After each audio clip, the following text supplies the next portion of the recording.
So guys, আজকে আমরা একটা 32 এম্পিয়ারের মেন সুইচ বক্স কানেকশান করা শিখব। তো লাস্ট পর্যন্ত ভিডিওটা দেখবেন অবশ্যই, তাহলে ভালোভাবে বুঝতে পারবেন আর কি। এখানে কিন্তু লাইন দেওয়া আছে, ঠিক আছে। এখানে কিন্তু ফেজ দেওয়া আছে, আমাদের মিটার থেকে লাইনটা চলে এসছে, কিন্তু উপরে কোনো লাইন এখনও কানেকশান করা হয়নি। জাস্ট মিটার থেকে লাইনটা এসেছে, সেটা কানেকশান করা। এখানে আমাদের যে কাট আউটে আছে কিন্তু ফেস, ঠিক আছে। কাট আউটের বাধারে আছে ফেস, আর আছে আমাদের এই যে মেন সুইচের ভিতরে আছে বাদিকে আছে কিন্তু নিউট্রাল। এবার আমরা এটাকে ফুল কানেকশান করা শিখবো, ঠিক আছে। আমাদের ইলেকট্রিক অফিসের লোক কিন্তু এই পর্যন্তই কাজ করে দিয়ে যায়, ঠিক আছে। ফুল কিন্তু কানেকশান করে না এর ভিতরে, সেটা আমাদেরই করতে হয়। যেটা আর কি আমাদের হাউস ওয়ারিংয়ের যে মিস্ত্রিগুলো থাকে আর কি, তাদেরই করতে হয় ওটা ফুল। তো আজকে আমরা সেটাই শিখবো, ঠিক আছে। কোথায় আর্থিং দিতে হবে, কোথায় নিউট্রাল দিতে হবে, কোথায় ফেজ দিতে হবে, ঠিক আছে। তো চলুন আমরা শুরু করি। আমরা কিন্তু এক এক করে সব কাট আউটগুলো খুলে নেব, কারণ কাট আউটগুলো না খুললে কানেকশান করতে পারবো না। কারণ কাট আউটের ভিতরেই আর কি আমাদের কানেক্টার থাকে, তারগুলোর কানেকশান করা। এবার কিন্তু আমরা উপরে একটা ছিদ্র করে নেবো, ঠিক আছে, তারগুলো ভিতরে আনার জন্য।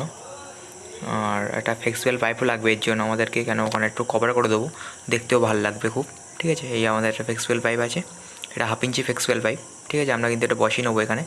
তো চলুন আমরা আগে বসিয়ে নিই এটা।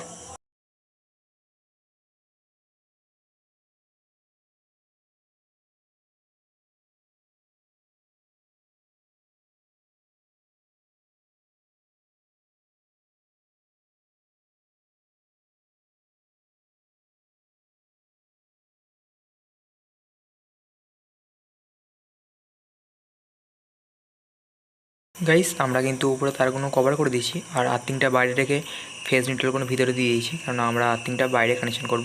এবার আমি আর্থিংয়ের তারটা ছুলে নেবো, ঠিক আছে। নিয়ে বাইরে যে যে বোল্ট আছে, বোল্টে আমরা কিন্তু ফিক্স করব। তো চলুন আমরা আগে ফিক্স করে নিই।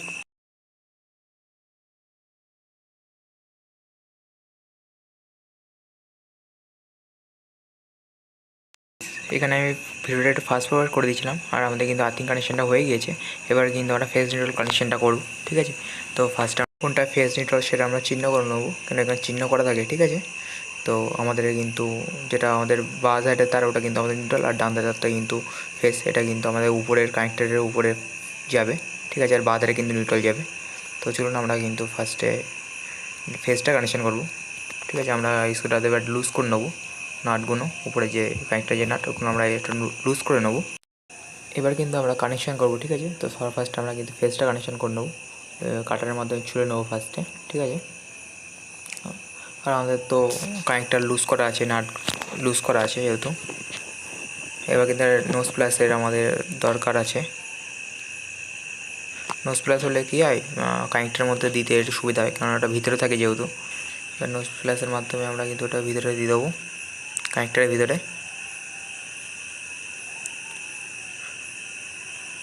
আর ভালোভাবে কিন্তু দিতে হবে, জিনিসটা যেন পুরো যায়, ঠিক আছে। পুরো যাওয়া দরকার। এবার এই সুটাতে আমরা এটাকে ভালোভাবে টাইট করে নিচ্ছি।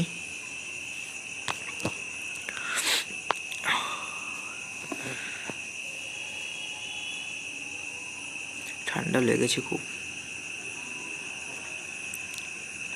আর আমি কিন্তু ভয়েস কিন্তু ভিডিও করার সময় করি না, পরেই করি, কারণ যেহেতু কাজের সময় না বক বক করা যায় না, কথা বলা যায় না আর কি।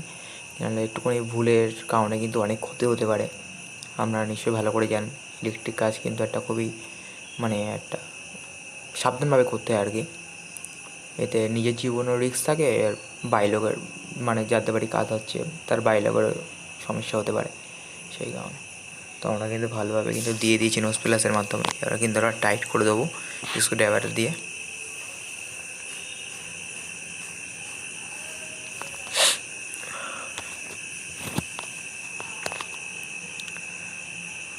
আর সাউন্ড কোয়ালিটি যদিও খারাপ হয়, কিছু মনে করবেন না। আমি আস্তে আস্তে সব কিছু ইমপ্রুভ করার চেষ্টা করবো, ভিডিও কোয়ালিটি, সাউন্ড কোয়ালিটি। এখন আমার কাছে মাইক নেই বলে আমি আর কি কাইনমাস্টার যেটার মাধ্যমে এডিট করি, তার মাইকে আমি কাজ চালাচ্ছি এখন। তো এটা নয়েস হতে পারে, কিছু মনে করবেন না, প্লিজ অ্যাডজাস্ট করুন।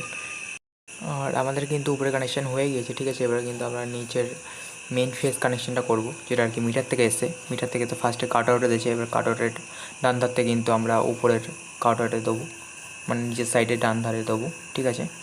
তার জন্য আমরা কিন্তু একটা 4mm তার নিয়ে নিয়েছি, কেন আমার যেহেতু এখন মোটর কিছু নেই, কিন্তু আমরা যদি বাড়িতে ফ্রিজ এসি এইসব কিছু থাকে তাহলে অবশ্যই, কিংবা মোটর থাকে তাহলে অবশ্যই 6mm নেবেন, এতে লোডটা আর কি ভালো পড়ে, কোনো রকম সমস্যা হয় না। গাইস এবার কিন্তু আমরা তলা দিকতে তারটা উপর দিকে নিয়ে যাবো, ঠিক আছে, কানেকশান করার জন্য। এবার নোজ প্লাসের মাধ্যমে আমরা কিন্তু কানেক্টার মধ্যে দিয়ে দেবো তারটাকে ভালোভাবে, অবশ্যই ভালোভাবে দিতে হবে। দিয়ে এবার স্ক্রুড্রাইভারের মাধ্যমে কিন্তু ওটাকে টাইট করতে হবে। আমরা কিন্তু উপরে কানেক্টারটা ভালোভাবে টাইট করে দিচ্ছি, অবশ্যই কিন্তু টাইট করবেন খুব ভালোভাবে, কিন্তু লুজ কানেকশান পরে কিন্তু আগুন লেগে যেতে পারে এতে, ঠিক আছে, মারাত্মকভাবে আগুন লাগতে পারে, কারণ এরকম অনেক জায়গায় হয়েছে, এরকম আমরা পেয়েছি এরকম আর কি, এরকম সমস্যার অনেকেই পড়েছে যে লুজ করিনি আর পরবর্তীকালে গিয়ে ওখানে আগুন ধরে গেছে, এই লোড পড়েছে অতিরিক্ত। আমরা কিন্তু নিচের কানেক্টারটা লুজ করে নিয়েছি, এবার কিন্তু ওখানে আমরা দিয়ে দেবো, দিয়ে ওটা ভালোভাবে টাইট করে দেবো আমরা। গাইস আমাদের কিন্তু কানেকশান হয়ে গেছে, দেখতে পাচ্ছেন। এবার কিন্তু আমরা কাটআউট কোণ লাগাবো, ঠিক আছে। তো আমরা কাটআউট এখানে শর্টও করে নিয়েছি, ঠিক আছে।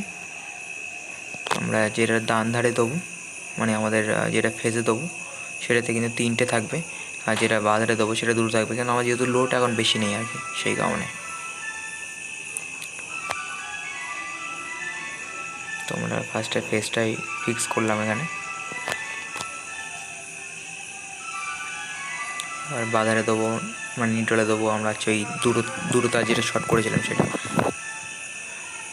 আর আমাদের যে মেন ফিউজটা হবে সেখানে আমরা 4টে দেবো। আর আমরা যদি এসি থাকে তাহলে আমরা যেটা মেন থাকবে, যেটা নিচের যে মেন কাটআউটটা ওখানে 5টা দেবেন, ঠিক আছে। আর উপরে ভিতরে যে ফেজে ওটা 3টে দেবেন, আর নিউট্রাল দেবেন 5টা, তাহলে হয়ে যাবে আরামসে, এসি সব চলে যাবে আরামসে। আমাদের কিন্তু কানেকশান হয়ে গিয়েছে, এবারে কিন্তু আমরা উপরে যে ঢাকনাটা ওটা কিন্তু আটকে দেবো, ঠিক আছে।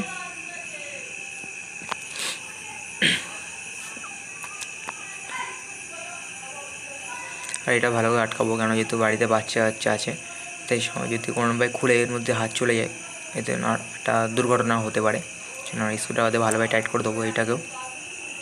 এতে কিন্তু আমাদের কিন্তু প্রসেসটা কমপ্লিট হলো, আমাদের কিন্তু কাজ প্রায় হয়ে গিয়েছে শেষ পথে। সো গাইস ভিডিওটা ভালো লাগলে অবশ্যই লাইক করবেন, একটু সাপোর্টও করবেন, আর চেষ্টা করবো নতুন ভালো ভিডিও আনতে।